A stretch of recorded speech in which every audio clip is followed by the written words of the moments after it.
भारत में होने वाले तकरीबन हर चुनाव के बाद चुनावों में गड़बड़ी को लेकर के खबरें आती रहती हैं। चुनावों में गड़बड़ी के साथ साथ ईवीएम को भी लेकर के शिकायतें आती हैं और ईवीएम में गड़बड़ी की भी खबरें आती हैं। कुछ इस तरह की भी खबरें हासिल होती हैं कि वोट किसी व्यक्ति को दिया जा रहा है और वो वोट जा किसी और व्यक्ति को रहा है। इन तमाम बातों को लेकर के सोशल मीडिया पे मीडिया में बहुत बार बहस भी होती है। बहुत सारी पार्टियों के जो लीडर्स हैं वो अपनी चिंता और आशंकाओं से व्यक्त भी करते हैं, लेकिन चुनाव आयोग की तरफ से इन पर कभी भी कोई ख़ास रेस्पॉन्स नहीं दिया गया, बल्कि वो ईवीएम का भी बचाव करते हैं और चुनाव की जो प्रक्रिया होती है उसको भी साफ सुथरा बता करके मामले को ख़त्म कर देते हैं। एक रिपोर्ट अभी चूँकि इन दिनों कई खुलासे हुए हैं, बीबीसी की डॉक्यूमेंट्री की बात थी, उसके बाद एक रिपोर्ट आई हिंडनबर्ग की जिसने अडानी के जो घोटाले हैं और जो दुनिया भर में उनका फैला हुआ नेक्सस है उसको उजागर किया है। अब एक रिपोर्ट अमेरिका के बहुत बड़े अखबार द गार्जियन के टीम के ज़रिए आई है और ये रिपोर्ट उन्होंने दुनिया के तकरीबन 60 पत्रकारों के साथ मिलकर, जिसमें जर्मनी और फ्रांस और दूसरे देशों के पत्रकार जो बहुत बड़े पत्रकार हैं और बड़े बड़े अखबारों और मैगज़ीन वगैरह से जुड़े हुए हैं, उनके साथ मिलकर के एक जांच की और ये जांच इनकी टीम ने तकरीबन 8 महीने की है। और उस 8 महीने की टीम के बाद 8 महीने की जांच के बाद जो खुलासा किया गया है वो कुछ इस तरह से है कि जो भारत के अंदर लोगों को एकदम चौंकाने वाला है, शॉकिंग है। रिपोर्ट में कहा गया है कि इजरायली एक कंपनी है, एजेंसी है, उसके लोगों ने, या इजरायली जो कंपनी है उसने दुनिया के 30 मुल्कों में, जिनमें भारत भी शामिल है, के चुनावों को प्रिया सेनेट उन्होंने बहुत सारे सवाल किए और बहुत सारी बातों का खुलासा किया, जिसमें ये खुलासा भी था कि इजराइल की कंपनी के ज़रिए भारत के अंदर चुनावों में दखलंदाजी की गई है। और चूंकि इस तरह के मामलात में सरकार को जानकारी होती है, तो जैसे पेगासस का मामला था, क्या इसी तरह से, चूंकि पेगासस भारत के सरकार के द्वारा ख़रीदा गया एक सॉफ्टवेयर था जो इसराइल की ही एक कंपनी से ख़रीदा था और उसके ज़रिए भारत के अंदर भारत के जजों की, सांसदों की, मंत्रियों की, विपक्षी पार्टी के बड़े लीडर्स की, पत्रकारों की और सोशल एक्टिविस्ट की जानकारी रखी जाती थी।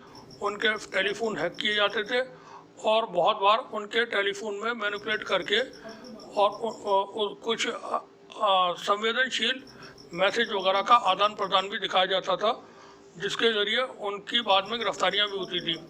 अब ये जो इजरायली कंपनी है, ये भी जो काम करती है, उनका पूरा एक मेन्यू चार्ट टाइप का है जो इनकी कंपनी के जो प्लेटफॉर्म है उस पर गूगल में दिया हुआ है, जिसमें इन्होंने लिखा हुआ है कि हम क्या क्या फैसिलिटी अवेलेबल कराते हैं। उसमें फ़ोन हैकिंग है, मेल आईडी हैकिंग है, व्हाट्सएप के ज़रिए प्रोपेगेंडा करना है, फेसबुक के ज़रिए प्रोपेगेंडा करना है, और चुनाव में किसी भी देश का चुनाव हो उसको हाईजैक करने का उसमें लिखा हुआ है। अब ये रिपोर्ट ऐसे वक्त में सामने आई है जब हिंडनबर्ग की रिपोर्ट को लेकर के अभी बवाल हिंदुस्तान में चल ही रहा है, जिसमें अडानी के ऊपर तमाम तरह के आरोप लगे हैं और भारत की सरकार अभी तक उसमें किसी तरह की कोई कार्रवाई नहीं कर रही है।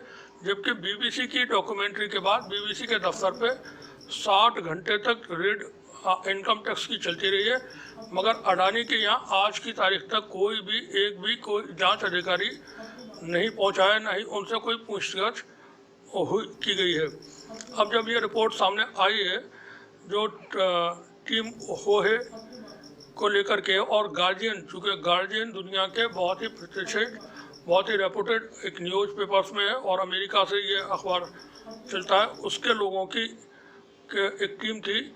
इन गार्जियन के लोगों ने जो टीम बनाई थी, उन्होंने तकरीबन 8 महीने तक अंडर कवर ज़मीन पे जा कर के और उनके कस्टमर बन के जो इसराइली कंपनी है उनके पास कस्टमर बन के पहुँचे और उनसे बहुत सारी चीज़ों पे जब मालूमात की तब ये तमाम चीज़ों के खुलासे सामने आए हैं।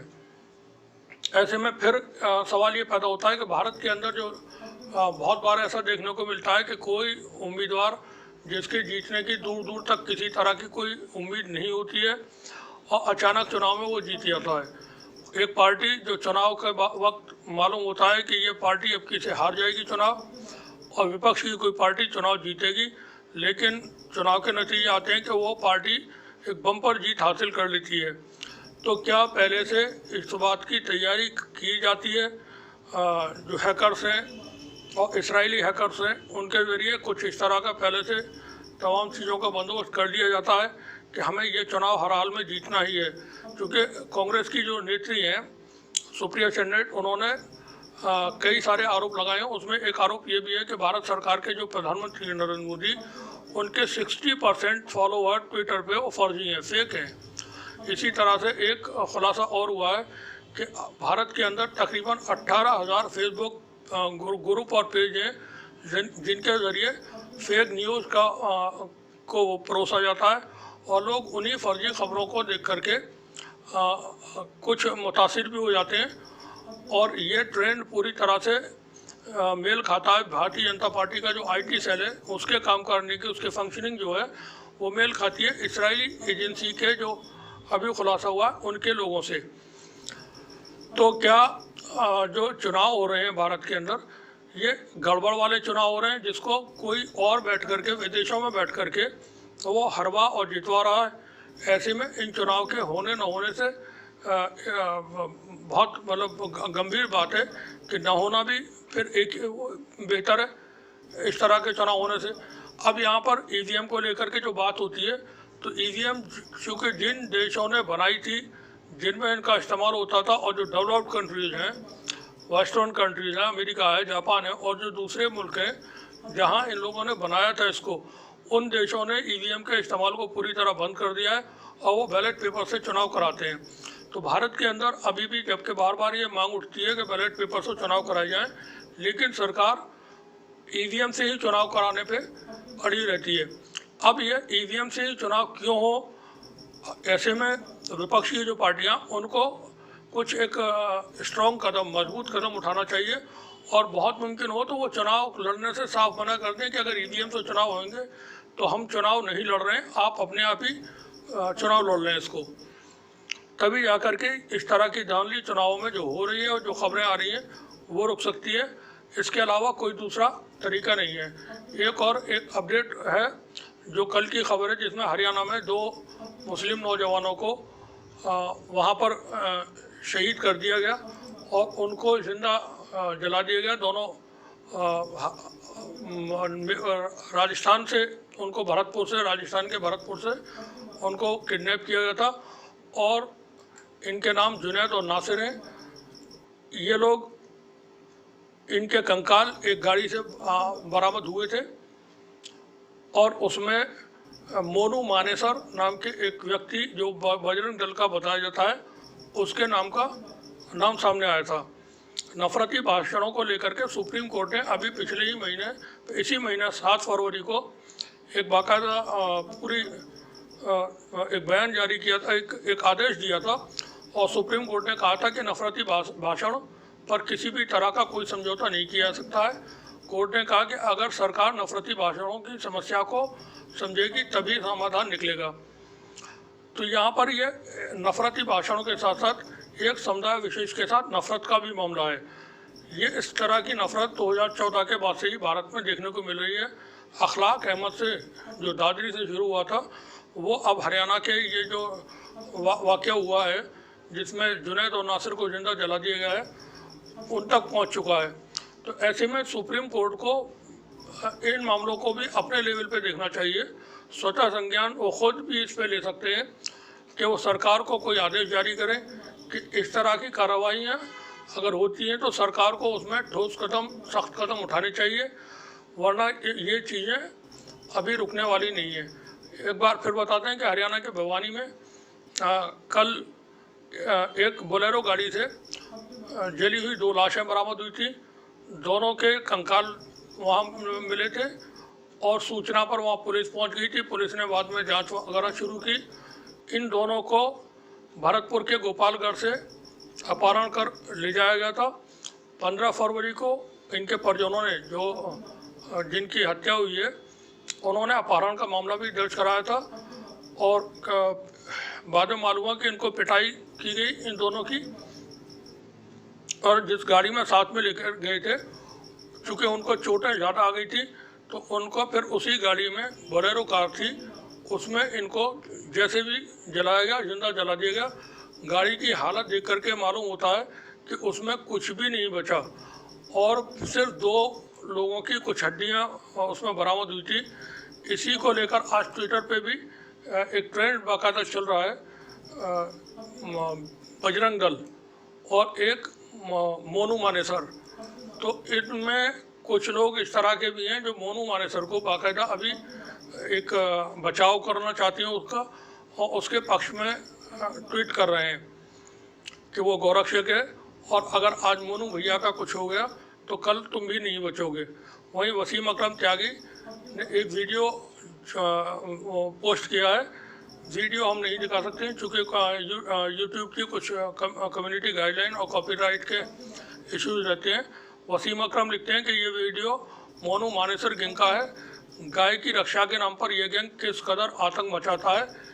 इस गैंग पर 2 सप्ताह में 3 लोगों की हत्या के आरोप लगे हैं और इन्होंने ये डीजीपी हरियाणा और हरियाणा पुलिस को टैग करके आगे लिखा है कि शय के कारण ही इस गैंग ने एक के बाद एक 3 लोगों की जान ली है। एक्शन क्या हुआ वो क्वेश्चन मार्क लगा करके छोड़ देते हैं। वहीं शुभंकर मिश्रा हैं, वो एक ट्वीट करते हैं, लिखते हैं, हरियाणा में 2 मुस्लिम युवकों की जली हुई बॉडी मिलने से सनसनी, परिवार का आरोप। पुलिस ने जुनैद और नासिर को पकड़ा था। इसके बाद अधमरी हालत में उन्हें बजरंग दल के लोगों को सौंप दिया, जिसके बाद गौ तस्करी के शक में दोनों को बोलेरो समेत जिंदा जला दिया गया।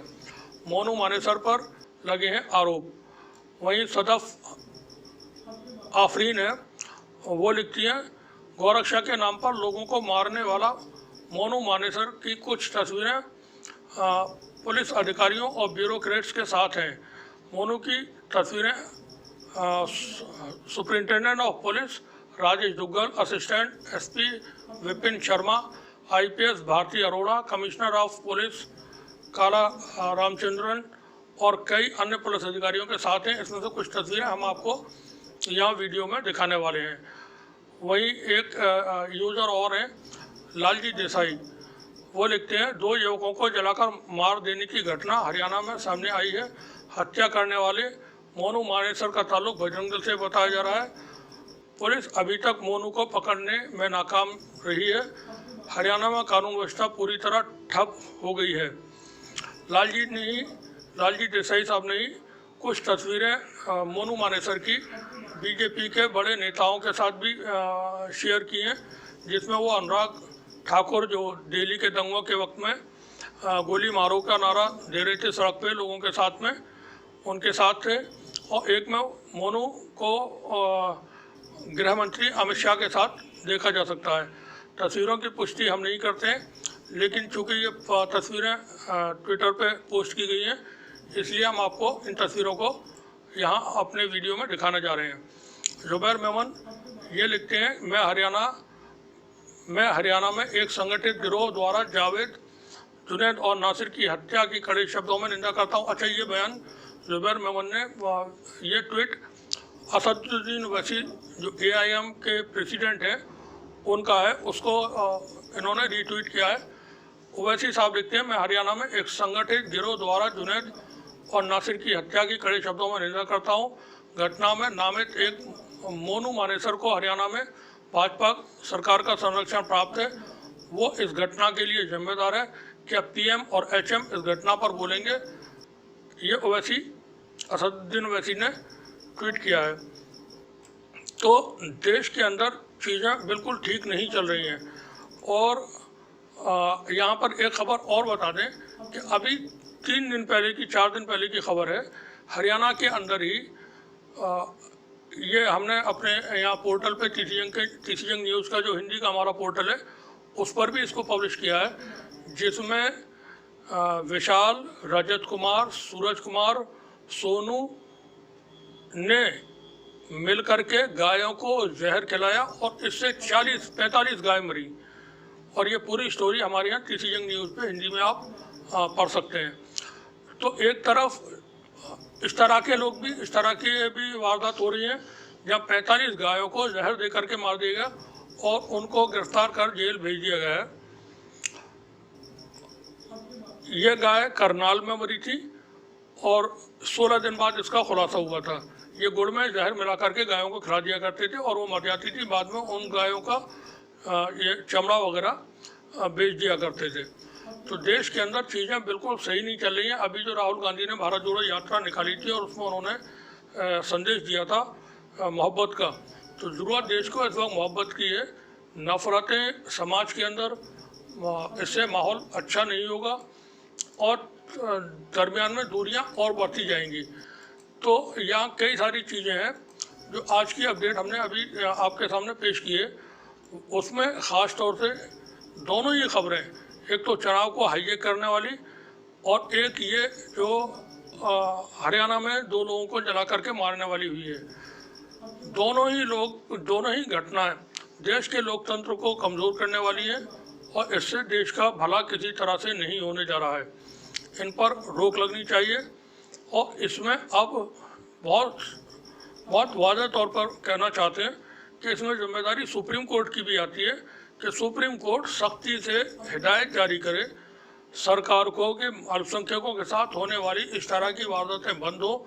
वही जो अभी एक आरोप ये कांग्रेस पार्टी की तरफ से गार्जियन समाचार पत्र की रिपोर्ट को लेकर के लगाए गए हैं, उसकी भी जांच चूँकि सरकार तो नहीं कराएगी मगर फिर भी किसी न किसी लेवल पे सुप्रीम कोर्ट को इसकी जांच कराना चाहिए कि क्या भारत के अंदर होने वाले चुनावों को हाईजैक किया जाता है, क्या उनको दूसरे देशों में बैठे हुए जो एजेंट्स हैं वो अपने तरीके से उनके नतीजों को प्रभावित करते हैं। शुक्रिया, बने रहिए हमारे साथ, देखते रहिए टीसीजंग न्यूज़। दूसरे ये कि अगर हमारी किसी खबर से में कोई कमी है तो वो आप हमें कमेंट बॉक्स में बता सकते हैं ताकि हम अपनी खबरों में सुधार कर सकें। गलती हो जाती है बहुत बार। कल एक वीडियो में हमसे गलती हुई थी 16 तारीख के पर 26 फरवरी उसको कहा गया था, उसके लिए आपसे सभी से माफ़ी। मगर आपसे दरख्वास्त ये है कि जो भी अगर कोई कमी है तो उसको आप हमें कमेंट बॉक्स में बताएं। दूसरे, अगर वीडियो ठीक लगे तो इसको लाइक कर दें, शेयर कर दें और मुमकिन हो तो हमारे चैनल को भी आप सब्सक्राइब कर लें। शुक्रिया आपका। कल दिन में हमने चूतिया बनाते रहे, नुक तुम्हारे बालक होटल शाही में दे दिए, तुम्हारे बालक फलानी जी के दे दिए, हम इस तरीका से चूतिया बनते रहे। अच्छा, आप लोगों ने कहाँ का तलाश किया? मोनू फिलहाल अब गोपालगढ़ पुलिस के साथ डोल रहा, एसएचओ का हाथ में हाथ मेल के डोल रहा गोपालगढ़ मोनू। कब की बात है ये? अभी की बात है 2:30-3 बजे करीब दिन की बात है। किस जगह? फिरोजपुर सदर थाने। फिरोजपुर सदर थाने। किसने इस चीज की किस सूचना मिली? मैं आप खुद गया हूँ। अच्छा, आप जानते मोनू को? हाँ, मोनू को जानता हूँ, मोनू और लोकेश। अच्छा, दोनों। आप दोनों जानते हो? हाँ, होटल वाला लोकेश। Okay okay. और इस तरीका से ये कहानी हुई है सारी। हमको चूतिया बनाते रहे, तुम्हारे लड़के होटल में है, तुम्हारे लड़के हून